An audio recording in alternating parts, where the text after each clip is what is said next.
Wes, you're going to have to edit this because I lost my freaking file that I was going to read off of for Paul's introduction.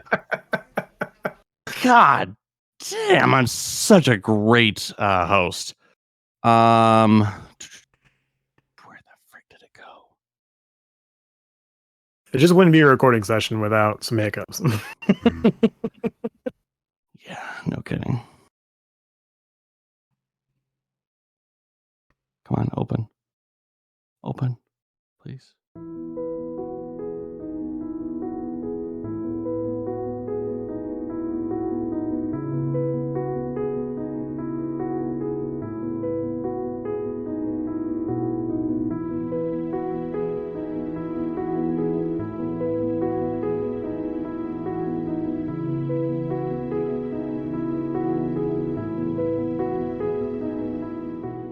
Good morning, good afternoon, and good evening, wherever you're tuning in from across the country and around the world. This is the Life Midwest podcast.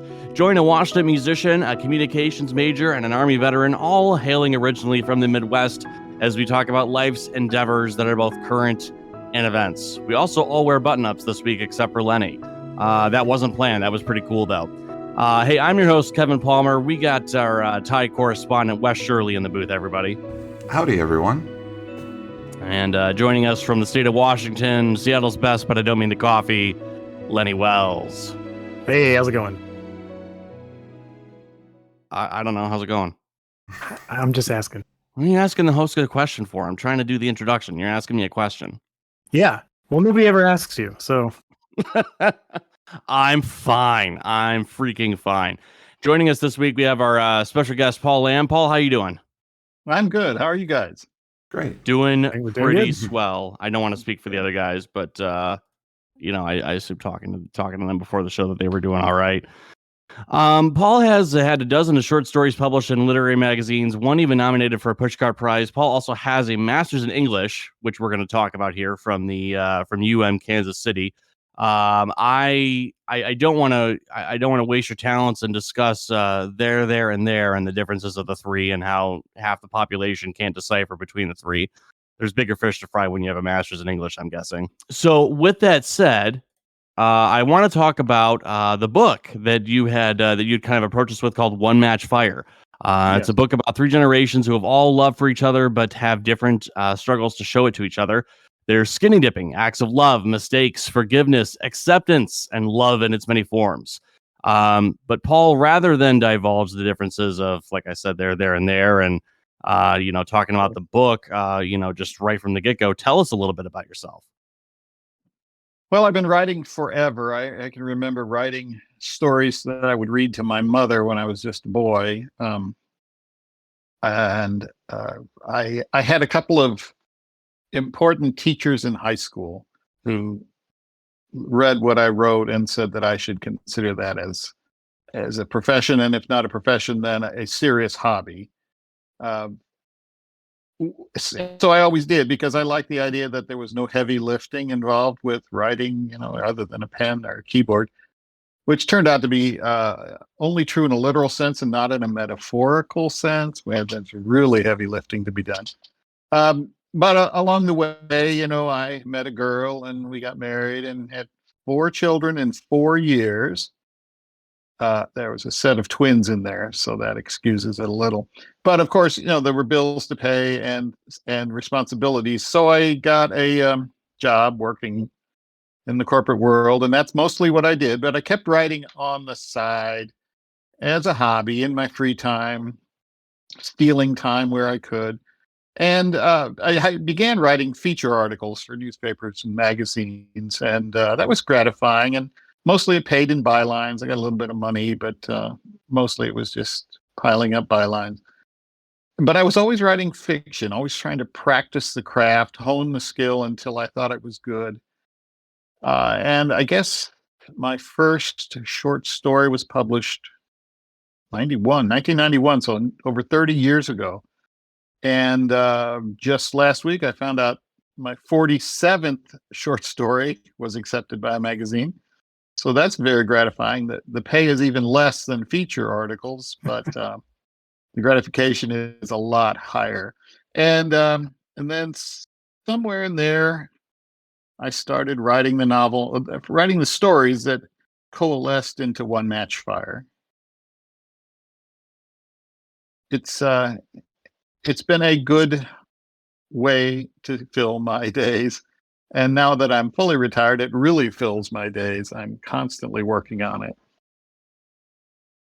That's amazing though, having something that, because I feel like that's something that we or at least I personally, I know a lot of people or have worked with a lot of people who they retire and they find themselves bored, so then going back to work. But you had a craft that you were already kind of honing in your free time, and you were kind of probably even more excited because now you had even more time to go forth and continue to do something that you really love doing when you had free time, and now that you have more of it, right? Yeah, I think that's pretty much it. A, a, a- 15, a dozen of chapters in One Match Fire first appeared as stories. And that's more than 10 years ago. They started appearing as independent standalone stories. Um, so I was working on the novel without realizing while I was working for the corporate man, and selling my soul in that way. And I found that I kept returning to these characters and the setting, that cabin in the woods. And I told a friend, I think I'm writing a story cycle with the cabin being the unifying factor. And he said, no, you're not. You're writing a novel. And the sooner you look at it that way, the sooner you'll get it done. And once I had that understanding, that's when it really took off. I finished the novel, the completed collection of the independent stories that coalesced into the novel, ooh, probably 3 years ago, and started shopping it around without much success. And it was absolutely pure coincidence that the week after I retired, I submitted it to the publisher, who finally accepted it. Wow, Wow. that is kind of a quite the timeline. How Kevin, I just have a question I have to get out, so I don't mean to Okay, here derail it you. comes. Um, how how did you decide? Because you're just saying that all these stories that make up the book eventually became the book. How was that in the editing process? Was there a lot of difficulty there, or did you have to segue some things that you hadn't quite thought of yet? Yeah, that actually was a process. Once I knew that I was writing a novel, Hmm. and I had events happening over 40 years. This is three generations of this family. Said, well, okay, where are the gaps? Where are the gaps that I need to fill in? And there was a high school story I wrote, and I think a college story for one of the characters. And so that was part of the assembly process, was filling the gaps. But then when I submitted it to the publisher and the editors and I worked on it, what I found was there was a lot of redundancy in it. And that's because the chapters had started as standalone stories. So some of the heavy lifting um, that each individual story needed was being repeated. So there was a lot of editing to remove that. Um, and that's a consequence of piecing something together the way I did. Now, one of the editors said a number of times, in my paragraphs, okay, you made your point about midway. You need to excise the rest of this paragraph because you're just repeating yourself. There was a lot of that. That was a little embarrassing, um, but it's all part of the process of going from here to there.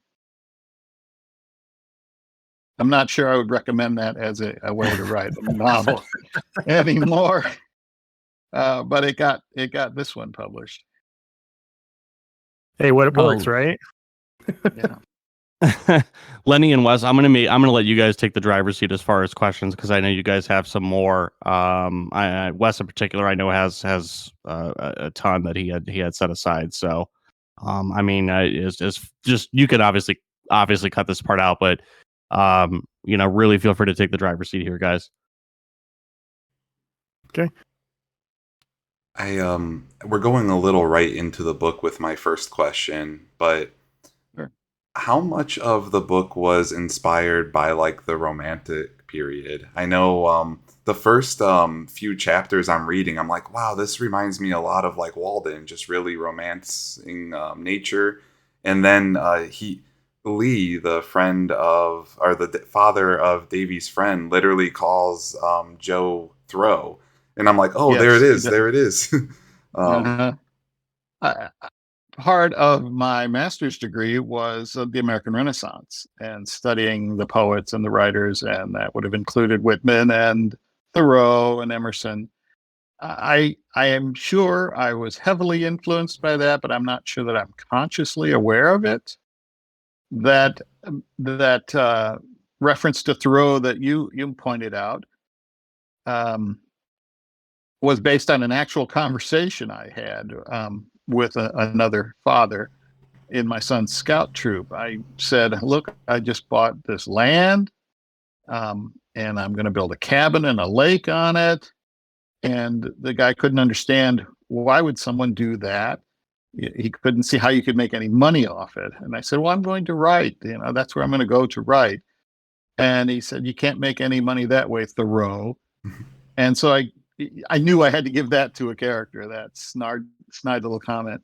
And the fact that he's not a very appealing character maybe was a little mean on my part. But I do believe that I was influenced by that. I do have a cabin in the Ozarks. It's not quite as grand as what I depict in the novel, and that may or may not be a picture of my cabin on the cover of the novel. I'm not going to say, but it was directly influenced by being immersed in nature, in the natural world, and I think by an earlier influence of studying the American Renaissance. hmm, wonderful. Um, so my next question is kind of, it's not specifically about the book itself, but tangentially about the subject. With it being about fatherhood and family, and with the revelation that you'd written these stories over a number of years, Yes. are some of the stories from each character represent of your worldview, or how you were processing fatherhood at the time? If so, that sounds credible. If so, I'm not sure that I was doing that intentionally. One of the both two of the fathers, the grandfather and then the middle character, Hmm. both confess that they're winging it. They don't know quite how to be fathers, and they're doing their best. And I think that was probably how I was a father as well. I was making it up as I went along, doing what seemed to be right in the moment, that kind of thing. I think it worked with my kids. It's, well, those internal monologues as they go, really, they honestly really resonated with me, Paul. Um I don't want to assume your expertise on the podcast, but out of the three of us, I'm the only one with kids, and Oh, that really did resonate with me. I'm sure you can hear them in the background just right now.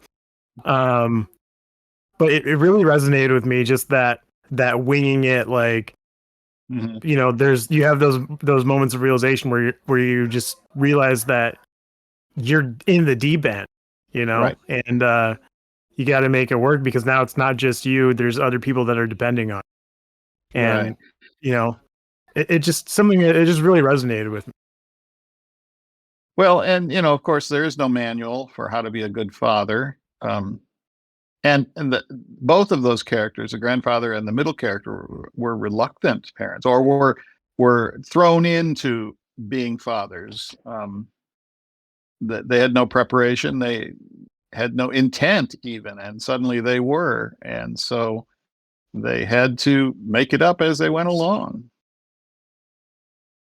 Yeah, the you're you you hit the nail on the head. Obviously, there is no instruction manual, and one of the things that really stood out to me was the grandfather in his early chapters, where he says, I don't know how to be a dad, but I know how not to be a bad one, or I Right, know how right. not to be one. So, Sure. again, that's really something that resonated with me. Yeah, and In reading.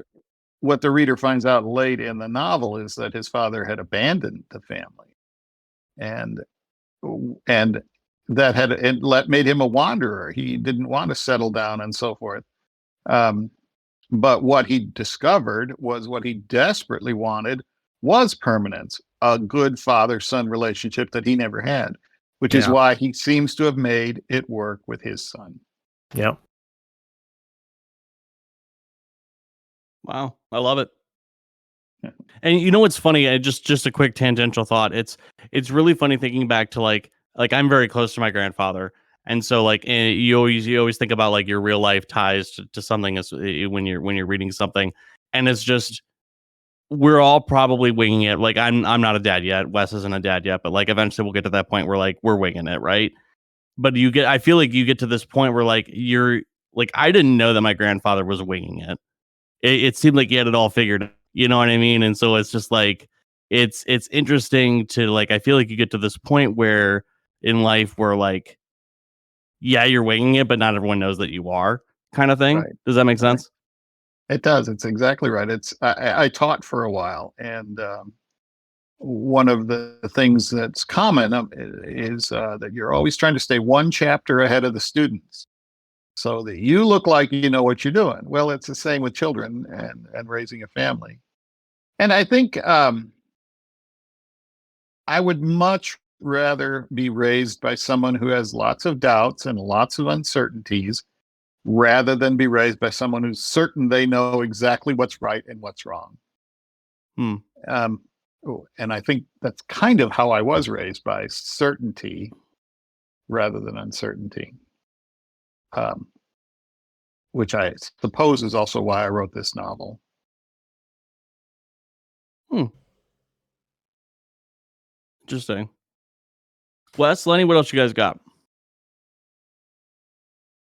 So, aside from a few characters in the novel, everyone just seems like a really good person. Everyone seems like they're really trying their hardest. Do you think that uncertainty is the driving factor of like that type of personality? Just like really caring about those around you, really wanting to like try and make it work? I have considered the middle character, David, to be one of life's C students. He does his best, and the best he's going to do is he's going to get a C, not an A, not a B. He's going to be average. Um, and he knows that, and he's fine with that. Um, but he knows you can't just do midland work with a child and a wife, a spouse. Um, and so he puts all that effort into doing it right, doing as best he can to do it right. Um, I think they all are motivated in that way somehow. That I've signed up for this. I've got to do this right, or at least as well as I can. I can't slack on this. I don't know what I'm doing, but I'm going to keep trying. I think that's their motivation. I know that's their motivation. I wrote the characters. I think I think a reader can read them that way. I Wes, what else you got for us? Not so much questions. So if you have questions, feel free to ask. I have just comments and like praise for the book. Yeah, I've got one. I was interested in the strain between the relationship of Davy and his in-laws. Did that come from like a personal touch, or was that what kind of inspired that strained relationship with the in-laws being illustrated? Yeah. So my wife's going to hear this broadcast someday. So I got to be careful about this. No, my in-laws were wonderful, generous, kind people. They had means, much more wealth than my working class family, my parents did. But they weren't rough about it. They weren't overbearing in any way. They were generous. And my mother-in-law was certainly not at all like the mother-in-law I put in the book. So where did that come from? Probably just from the need for dramatic tension. Okay. Okay. I'm just curious. I always tie things to again, like, real life experiences, and I'm sure somebody tied to my future in-laws will hear this, but it wasn't the greatest of beginnings with my now fiance Ashley's and her family. So it was strained, and I kind of identify and empathize with his plight of Yes. not being this A student necessarily Right. in life. Right. So yeah. Well, I think I can speak to your question coming from a different direction, though, and that is, I was, I am second of 8 children in my family. I Wow. have 7 siblings, and my mother worked at night. My father worked full time and went to school at night to get his master's degree.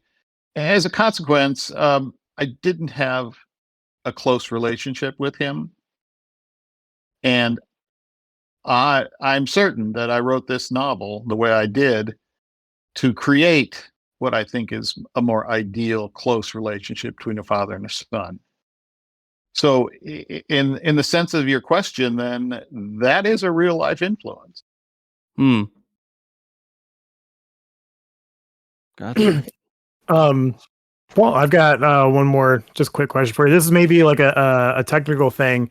I noticed that there's a lot of times when David is the narrator of a chapter, and when he speaks about his mother, there's times where there's distinction that he is speaking about his mother versus his father's wife. Is that was there a particular reason for that, or am I just not reading your book, your manuscript correctly, the words on the page? Is it that there was like I said, a reason, or is it just the difference between? I'm not picking up the difference between like the David's narration versus like a an outside observer narrate. Well, technically, David's not the narrator. I very cleverly disguised who the narrator is, but readers can figure it out. So he's not speaking about his mother. It's Mhm. the narrator who's telling Davy's story. Okay, Who's gotcha. who's so that's the abstraction. Now, um, in between each chapter, there's a little vignette spoken Mhm. in the first person by the various characters, um, and that actually came about because the characters sort of staged an intervention with me. They sort of came up Uh-huh. to me and said, "Hey, your narrator's telling a very sentimentalized version of our lives, and we want to speak for ourselves a little." So that's where those interchapter vignettes came from, where each character gets to stand up and speak for himself or herself. Okay. Um, and that's part of addressing your point Okay. that who's speaking it on my behalf. And well, now they're saying we'll speak on our own behalf. Gotcha. All right. Um, Wes, I'll turn it back over to you. Just a quick edit here, Wes. Do you want to ask about? I see in your notes here. There's a question in your notes about the with the dynamic of David and his in-laws, reminding you of F is for Family and Rick and Morty. So there's a trope there in general, like television, where the in-laws are just kind of unbearable to like the main character. In F is for Family, I'm not sure if you've seen it. No. It's a animated series by Bill Burr on Netflix, and And Bill Burr plays the dad in the main family. It's hilarious. You really should check it out if you have time. Um, it's not a very prevalent part of the series. It's like in maybe the 3rd season for just a short time, and later on a little bit as well. But his in-laws are revealed that they dislike him very much because they took his, perfect daughter away from them, Right, and right. kind of the same scenario, got the shotgun wedding type deal. And it reminded me so much of that. As I'm reading that, I'm seeing a lot of parallels, and I was wondering if I think you kind of already answered it, but yeah, it was just, is it inspired by the type of like TV tropes, or is it strictly personal experiences? Well, it's not personal experience. Uh, we did have 4 children in 4 years, but they all came at the proper time. So nothing like that. And I'm not familiar with that F is for Family program. You're probably right, though, that I relied on a well used trope with the unbearable in laws. However, Davy's wife, Kathy, has wonderful in laws in this novel. They treat her and welcome her well.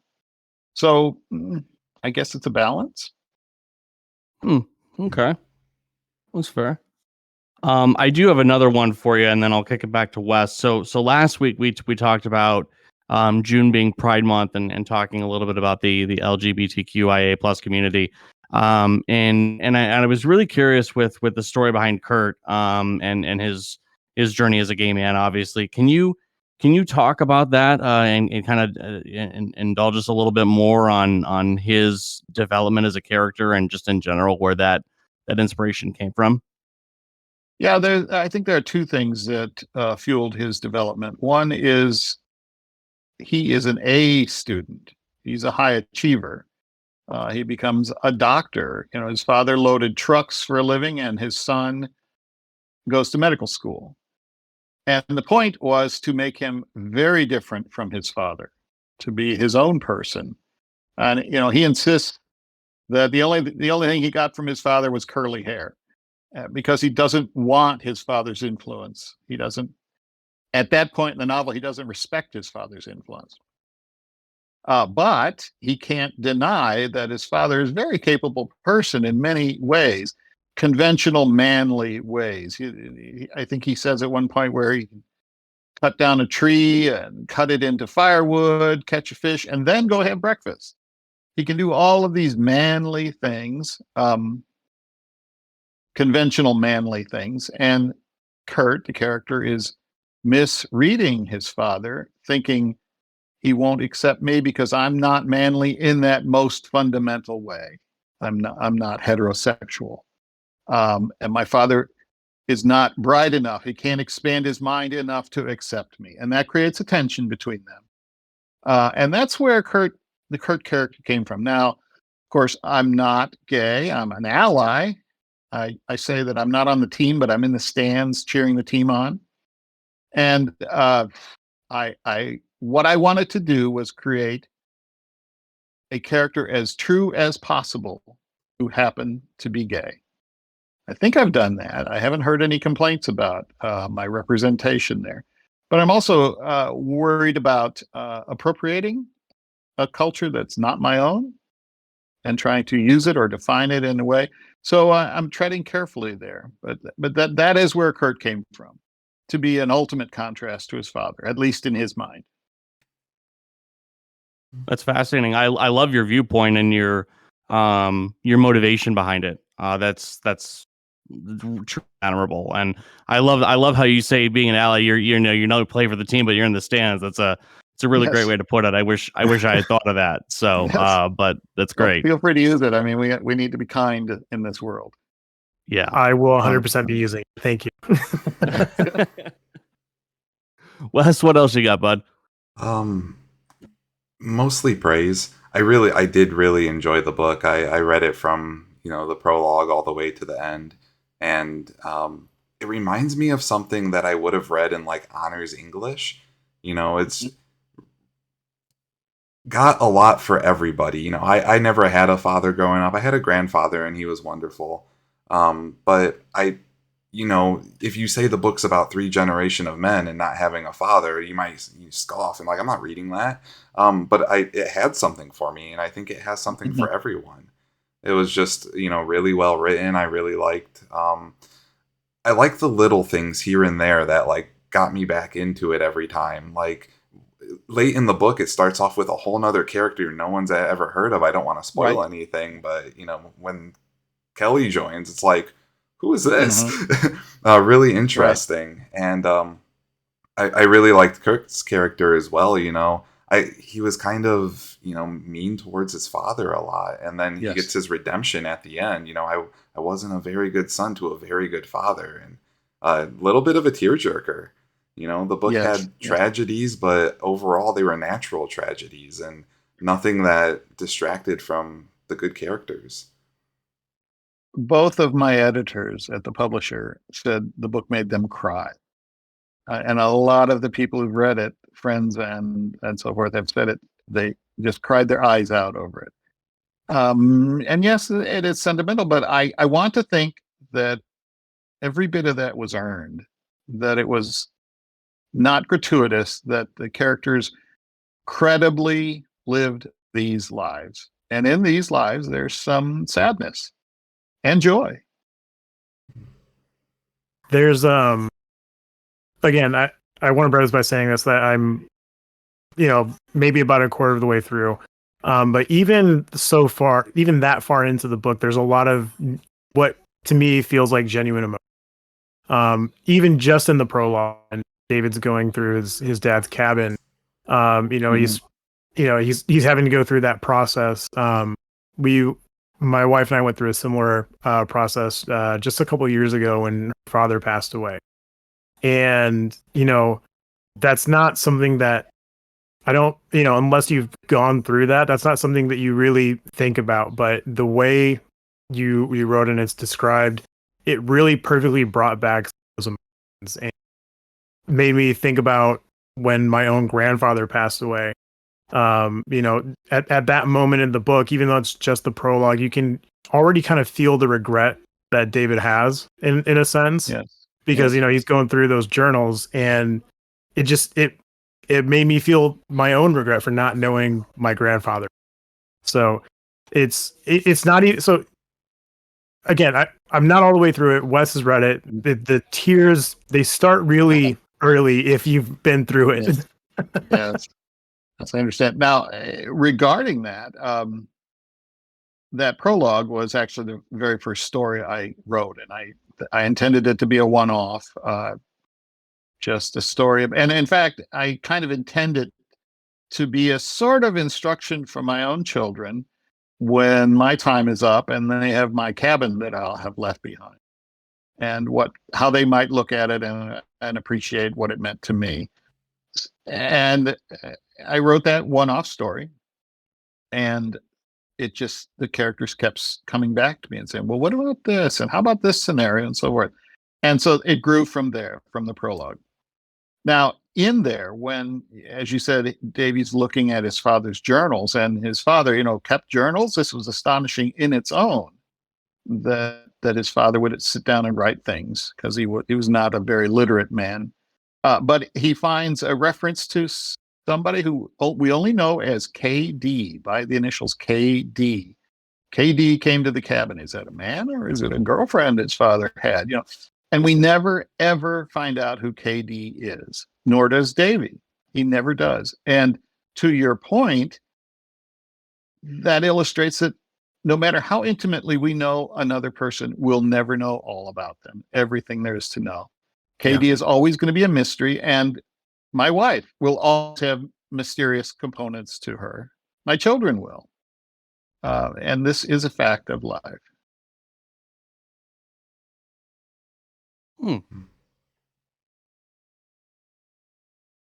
I've got more if you guys are not ready. No, I'm just reflecting on his answer. I'm like, holy shit, give me a second. But yeah, go ahead. Yeah. In writing this book, and reflecting on not, fatherhood, but life in this way, has this process strengthened your own relationship with your kids? Have they read the book? What, just anything you've got on that? Yeah. You would think it would be wonderful and wholesome and a delight to talk this way, but yes and no. My daughter had read parts of it from its inception. Uh-huh. And she actually designed the cover. Has a bit of a graphic design background. She did the initial design for the cover, and then the publishers people worked from there. But she's seen it all and read it all. And she lives in New York, in Brooklyn, so she has a lot of writer friends, and she's pushing my novel on them. So I'm really grateful for that. My oldest son read it and said it reminded him of what he had to read in English class in high school. sort of as Wes was saying. And it's clearly not his kind of thing. He reads the science fiction and the George R.R. Martin and stuff, and that's fine. That's what he likes. So my novel didn't fit him, but his wife is from Kenya, and I now know that there are a half dozen copies of my novel in Nairobi. So, thank you for that. I'll thank him for that. Now, my son in that far off land called Seattle is a pediatrician in the children's hospital. And he read it, or has read parts of it anyway. And all he could say is it's too personal. Mm. And I don't know if that means that he's learning too much about me or I use too much about him. But that's it. Now, and his twin, who lives closer here in town, has not read it. And my wife confronted him the other day and said, "Why haven't you read your father's novel?" And he said, "Well, why doesn't Dad watch Ted Lasso?" He wants me to engage more with the world, I guess, the things that are interesting to him, and that's a fair thing. He wants me to get on some online games that he and I can play together, that kind of thing. Yes, but I don't feel like it needs to be a transaction.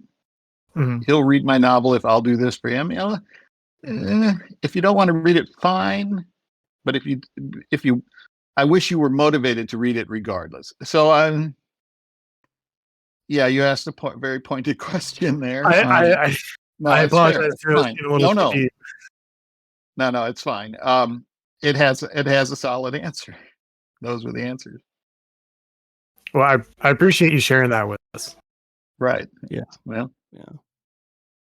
Now, why don't you watch Ted Lasso? I don't want one more thing to occupy my life. Yeah. One more. I'm sure it's well written, well performed, well produced, interesting stories. I understand it's heartwarming. I'm sure it's top drawer, but I don't want one more thing that I have to devote another hour or two of my life each day to. That's fair. Yeah, well put. Question for you that I wanted to ask with in your original one of your first contacts with us, you had mentioned for kind of relating to Father's Day with it being 3 different generations of fathers. So I guess this question is tangentially related, but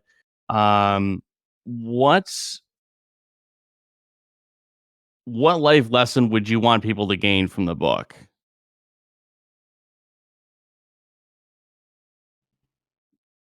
Always connect.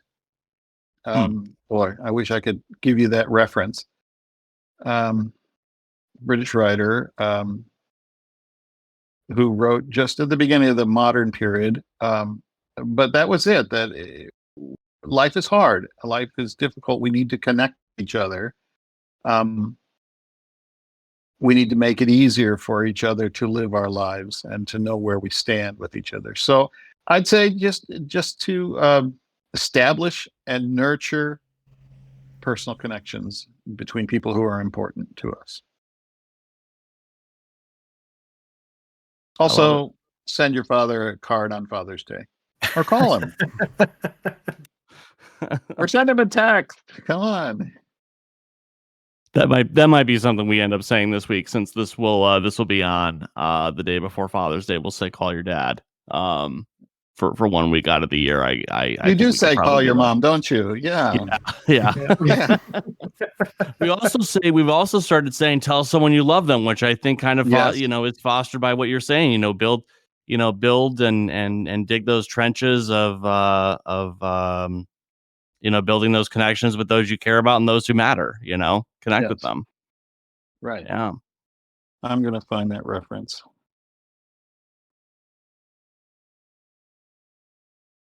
Talk amongst yourselves.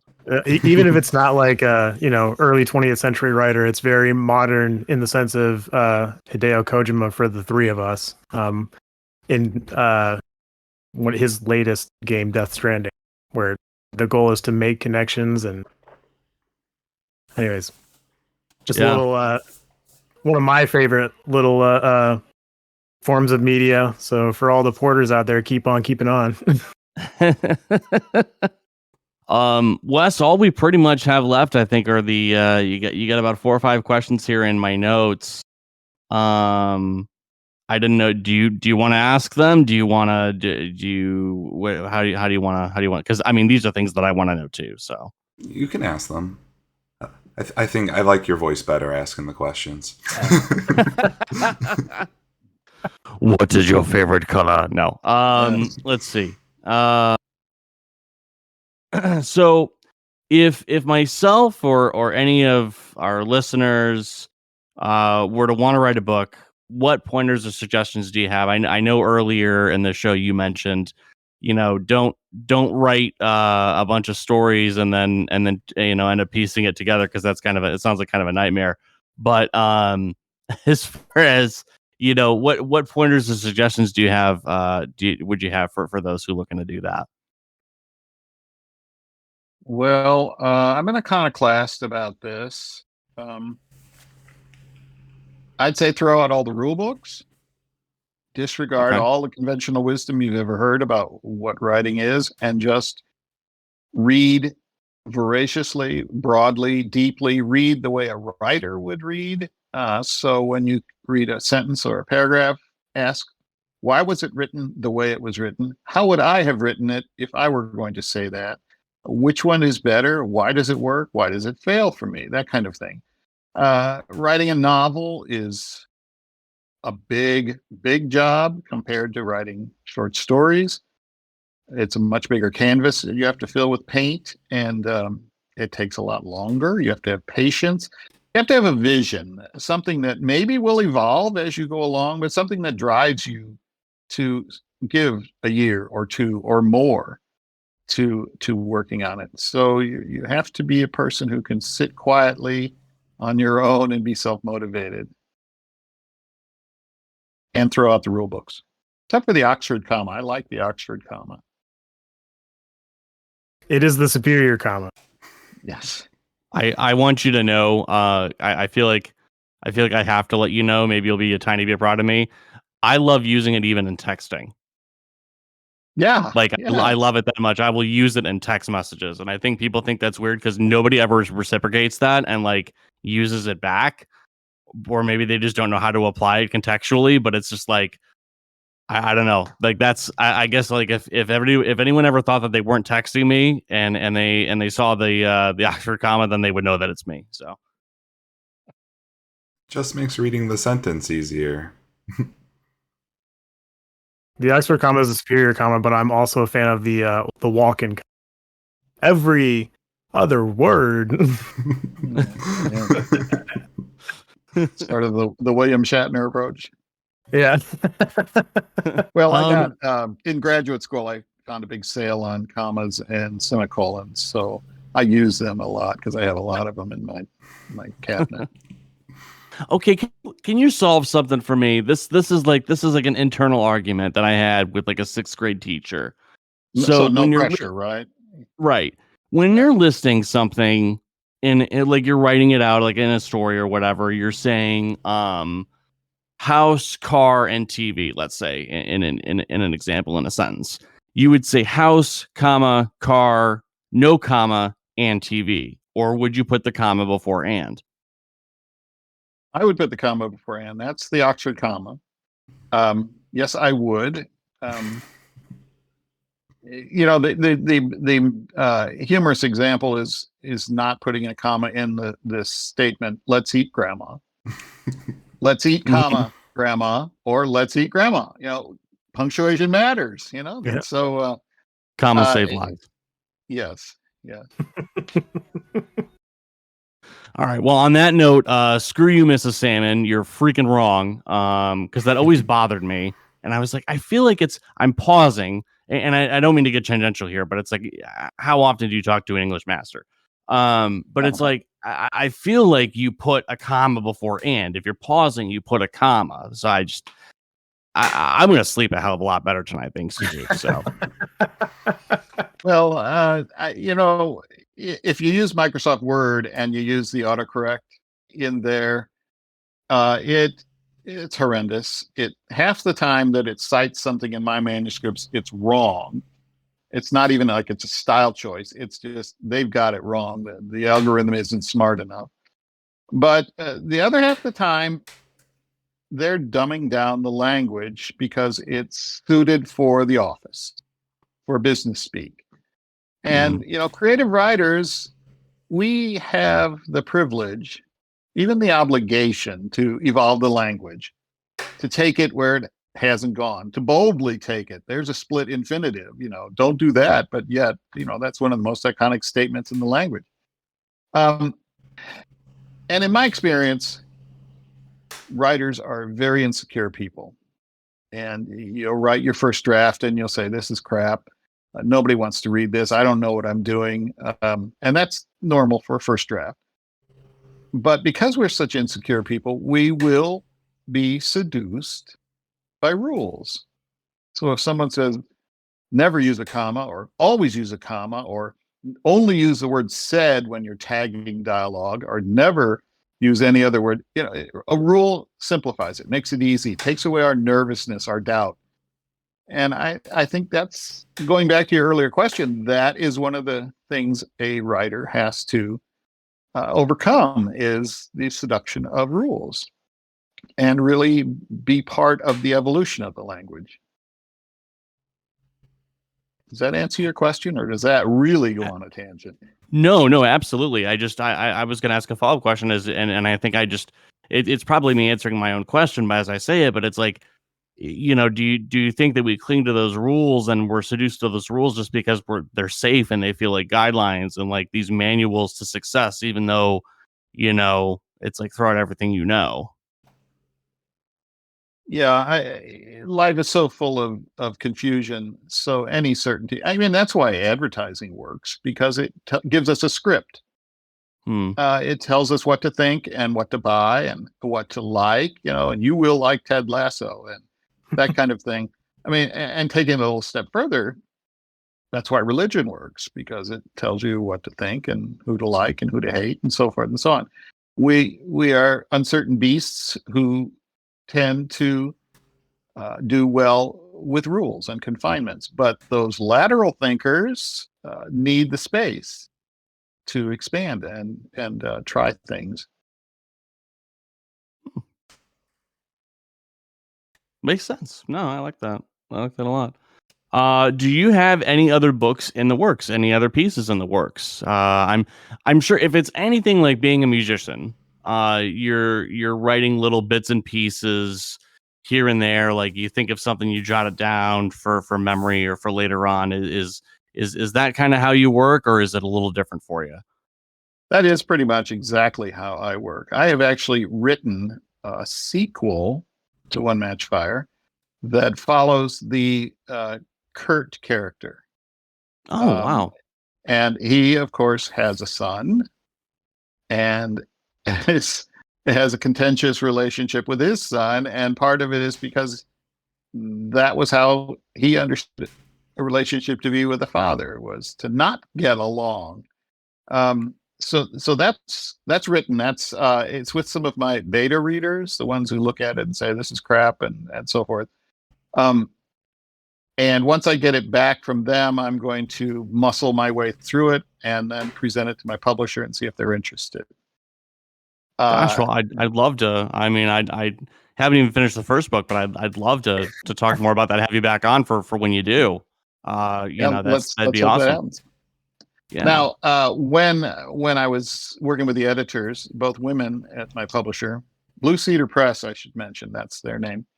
One of the editors said, "You know what I'd like to see is the story of the Kathy character, the wife of the middle character, David. She seems to be the long-suffering, silent paragon, strength for the family, and she would like to read that story." Well, I said, of course, I can't write that. Never having been a woman, I couldn't possibly write a credible woman. And yet, in the way of these things, it kept pinging in my brain, and it said, "Why don't you try? Just get started. Just do something with it." I'm up to nearly 200,000 words now, which is much too long for a novel in this vein. But I'm about 3/4 of the way done telling her story. So if the sequel gets accepted, I'll push for this to be a trilogy.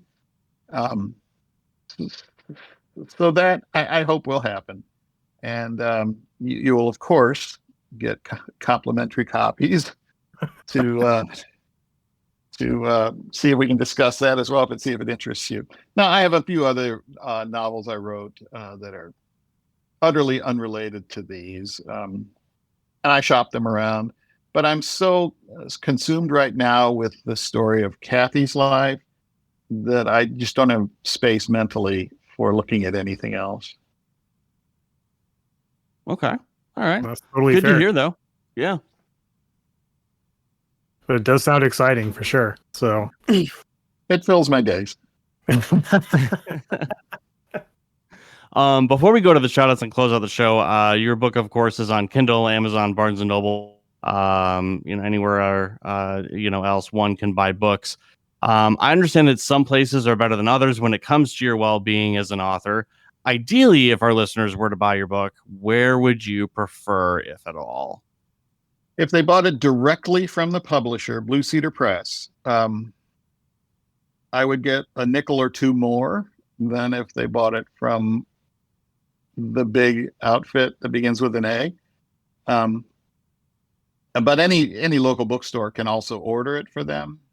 So, yeah, it's easy to be had. And I am well aware that I'm not going to become wealthy with this novel, but I would like it to have a life, to be read, to be, I keep my eye out for seeing it in the wild on somebody's desk or something.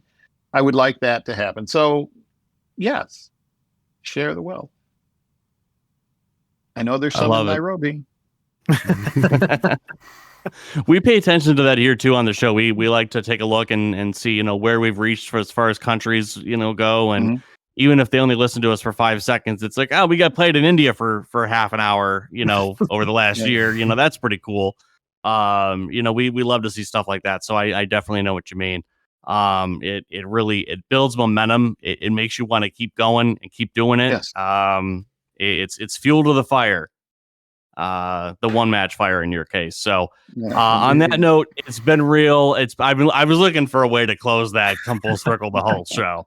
It's been real. It's been fun. It's been real fun talking with Paul Lamb here. I'm gonna let Paul go first. Who in the whole wide world would you like to shout out on the show?